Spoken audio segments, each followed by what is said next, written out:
So round 4 is food and drink. And Kathleen, you're going first. Cool. So my food and drink fact, because I'm not particularly into seafood and I'm very picky about it, is about horrendous seafood. So, harkel translates to fermented shark and is the national delicacy of Iceland.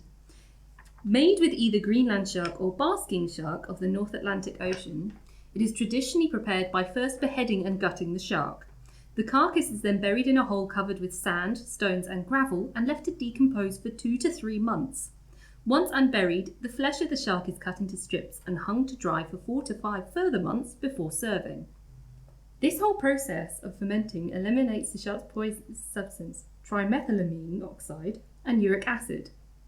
The shark is traditionally served in cubes on toothpicks and paired with Brennivin, an Icelandic alcoholic drink. Renowned chef Anthony Bourdain once described it as the single worst, most disgusting and terrible tasting thing, whilst Gordon Ramsay reportedly vomited after eating it. Yeah, I've heard it's really bad. There's like a Swedish version as well, isn't there?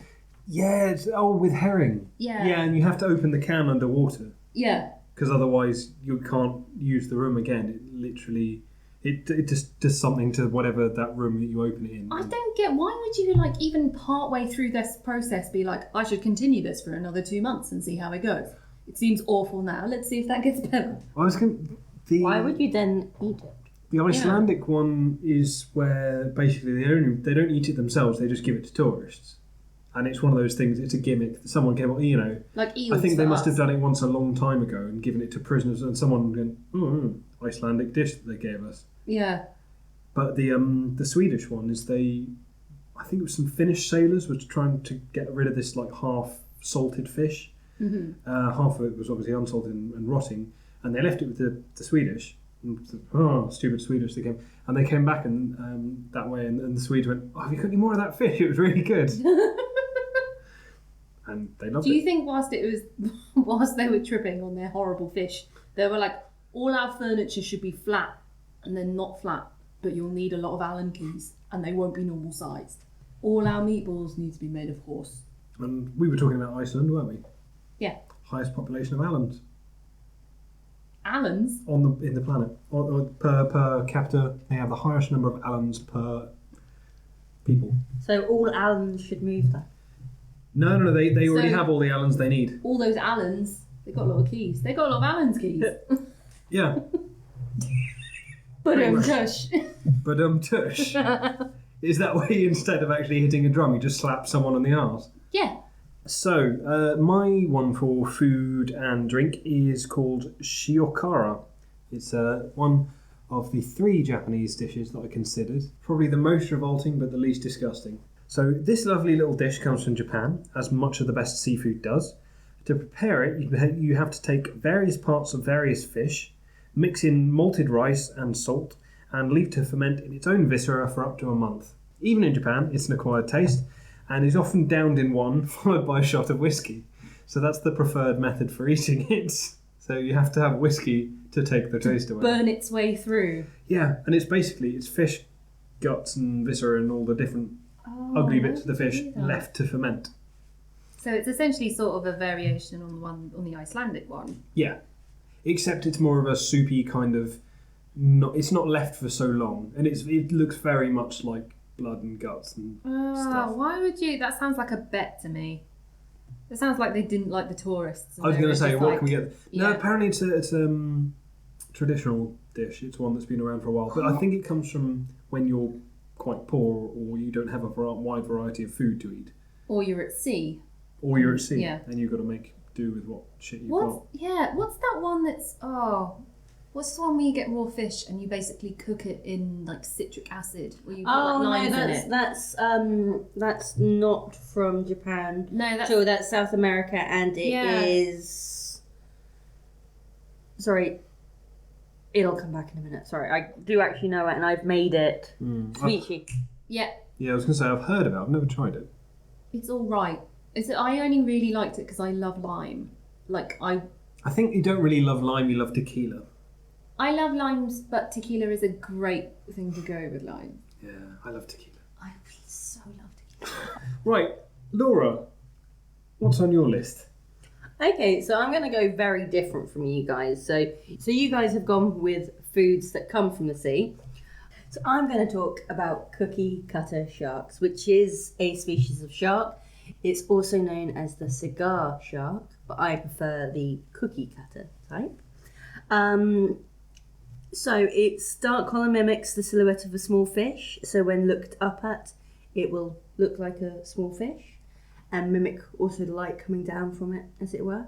So smaller fish, believing it to be their prey, will swim towards it. Once lured them close enough, it turns and attacks with its specialised bandsaw-like lower teeth, excising chunks of flesh from its prey in perfect rounds, much like cookie cutters. Is that why they was called a cigar shark as well then? No, just because it's classy.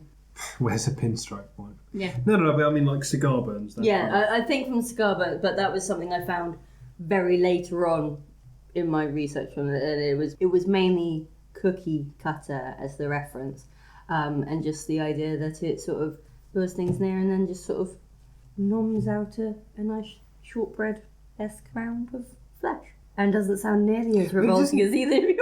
I was going to say, does it kill either the prey, or is it just? Well, are we talking a tiny level? It will gouge out several chunks of it and basically leave it to die. Because if seems really wasteful. I cannot speak damn sharks. to the wastefulness of sharks. They're a starving. Well, generally they're not. They're normally pretty economic with their killing and hunting and things like that. Damn millennials. It may just be the way that they take it down to. They're basically hipster sharks. They deconstruct their food. Yeah. Great. But that's the way they attack. So underneath their chins, it's quite dark and there's like a white stripe or something. So it looks. Is it neckerchief? It looks like several sort of smaller fish, especially if you were a fish below it and looking up towards the surface of the ocean. And you swim up towards it, and at that point it would turn around and just go, anom. I just thought of a horrible joke. Go on. But how funny would that, if that worked for the police, is when they went out trying to catch paedophiles, they just draw children on themselves, hide in the bushes, and then just be like, hello, little boy, you're nicked. Oh, you're much bigger than I thought you were. Anyway, so cookie cutter sharks. Cool. So, for the round food and drink, are we going to go with Kathleen's alcoholic shark, my viscera soup with whiskey chaser, or Laura's cookie cutter shark? I sort of like your one, because it was almost like giving myself a point. That wasn't even the worst.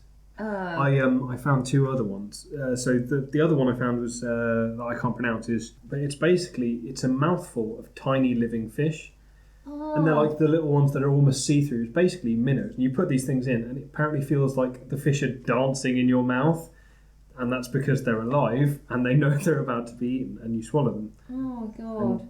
Do you know, like whilst I was looking for weird food stuff, I thought everyone would come in with the fact about fugu fish. And about how, it's that poisonous fugu fish. Yeah. But do you know that there is a version in Korea which is essentially exactly the same thing, but it's much more common because it's not regulated, and as a chef you don't have to have any specific qualifications to be able to make it. How dangerous is that? Well, what was it? The disqualification in Japan is that at the end of your training you have to eat the first serving. So if you get it wrong... But then maybe if you got like a B-Tech in woodwork, it's like, right, you're really sure that bandsaw's off? Put your hand in it.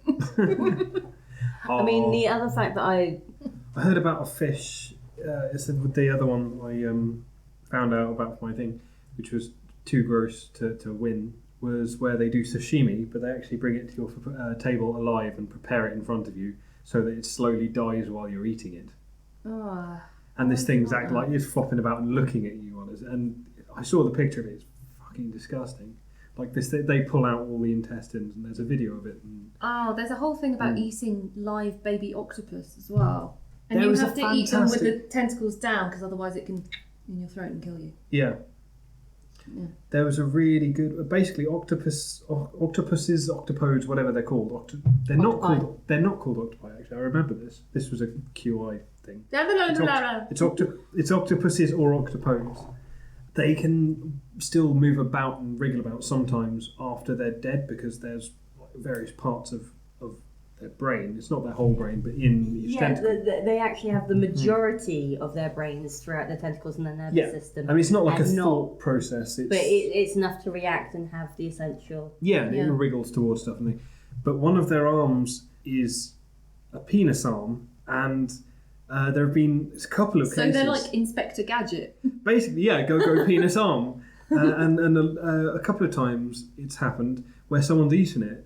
And this one particular story I'm thinking about is a woman, the front, and this octopus, she'd been eating a tentacle of it, and it had stung her in her tongue, and she had to go to hospital and get all this octopus semen removed from her tongue. Oh, I know. So what serves her right for eating a still living thing? No, it wasn't still living, it was cooked. Oh. It was cooked. That's the thing, they can survive some of the times after cooking. Do you know what? I remember, like, when I was in Hong Kong, we went to a supermarket where the fish counter is like, they will still have actual tanks with the fish still alive in it. And they had, on the, the kind of ice bed thing, was a still alive octopus that was sort of just meandering around. It was so weird. Like, I like stuff to be dead before I get to it. Well, it is a lot fresher that way. I get where they're coming from. Yeah. I went to Birmingham once and then went to the fish market and they had like all these lobsters just plodding about on ice. I mean, they had elastic bands on the claws. But... Yeah, but the flip side is in China. I mean, there's the whole thing of you go to a good French restaurant, etc. You've got the tank of lobsters and you go, kill we'll that have one. In China, they have the same but with snake cages, essentially. Because snake flesh is a delicacy there. And so you'll have these big, meaty, chunky snakes, and you'll go, that one. Yeah. Or I'll do none of them. There's a similar dish. I think it's in China or India. I can't remember, but they bring a live cobra to your table. That'd be India. I don't know. I think it might be China. Do they have cobras? Well, I suppose they certainly have snakes, but I think it's definitely specifically a cobra in this one. But they bring it to your table alive, kill it, and you drink the blood as a aphrodisiac. Yeah, it's always a bloody aphrodisiac when you do these weird shit. So the aphrodisiac is cutting the tip off something that looks like a wang. You're not really cutting off the tip. The juice out of it. You're cutting off the base, I would imagine, because I would go for the head first. I wouldn't leave that thing alive. You go for the head first. You don't play with balls. I would have gone with the hood in that case, but really. Oh. Yep. Anyway. Right. Over here and look in this telescope.